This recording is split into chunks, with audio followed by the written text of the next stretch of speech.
अब हम देखेंगे WBCs की वो मेन प्रॉपर्टीज़ तो जो कि उसे RBCs यानी रेड ब्लड सेल से अलग करती हैं। अब सबसे पहली प्रॉपर्टी होगी डायपिडाइसिस। डायपिडाइसिस क्या है? ये वो प्रोसेस है जिससे ल्यूकोसाइड्स जो नैरो ब्लड वेसल्स है वहाँ से स्क्वीज करके निकल जाते हैं। जैसे अब सपोज़ कि ये बहुत छोटी सी ब्लड वेसल है और WBC को यहाँ से निकलना है या फिर ये स्पेस है जहाँ से उसे निकलना है, तो वो क्या करेगा? अपने शेप को, सपोज़ कि ये उसका शेप है, अब यहाँ से उसे निकलना हो तो वो अपने आप को ऐसे स्क्वीज़ करेगा और फिर यहाँ से ऐसे निकल जाएगा।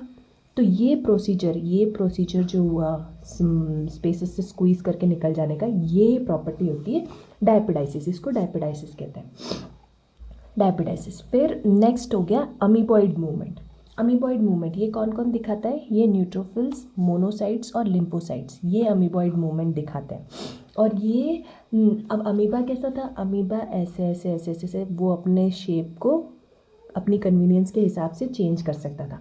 अमीबॉइड मूवमेंट का मतलब क्या होता है? अब सपोज़ कि ये प्लेन है और यहाँ पे ये अमीबा बैठा हुआ है, अब इसको यहाँ से यहाँ आना है, तो ये क्या करेगा? यहाँ से इसके जो ये वाला पार्ट है, ये वाला फिलामेंट है, ये आगे ऐसे खिसकेगा, ये अंदर से ऐसे ऐसे ऐसे ये सारे इस तरफ खिसकेंगे।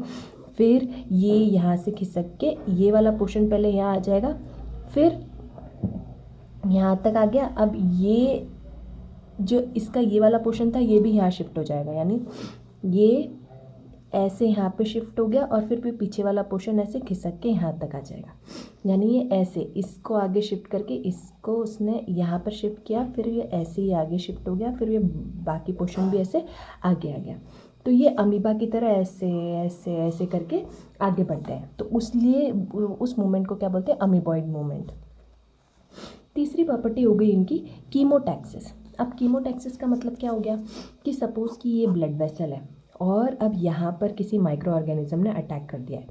अब WBC यहाँ से निकल के जा रही है, अब यहाँ से बाहर निकल गई है। अब उसे कैसे पता चलेगा कि उसको इस तरफ जाना है या इस तरफ जाना है? अब ये इंजरी वाली प्लेस पे से यहाँ पर कुछ कुछ ऐसे टॉक्सिन्स निकलते हैं, तो उनकी तरफ WBC अट्रैक्ट हो जाती है।